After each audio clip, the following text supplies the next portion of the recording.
నెల్లూరు నగరంలో బంగారం వెండి విక్రయాలు చేసే షాపులలో డైరెక్టర్ ఆఫ్ రెవెన్యూ ఇంటెలిజెన్స్ అధికారులు ఆకస్మిక తనిఖీలు చేశారు. నగరంలోని కాపు వీధి సమీపంలో మండపాల వీధి వద్ద నేషనల్ జ్యువెలరీ అనే బంగారు షాపులో అధికారి సోదాలు నిర్వహించారు. ఓ కేసుకు సంబంధించి తనిఖీలు నిర్వహించినట్లు తెలుస్తోంది. కర్ణాటక నుండి అధికారులు వచ్చినట్లు చెబుతున్నారు.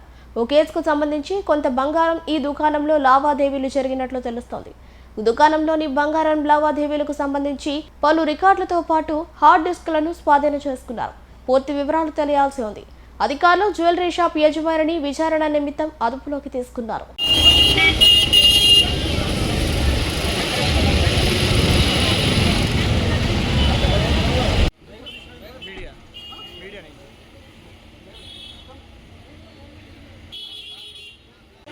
మొత్తం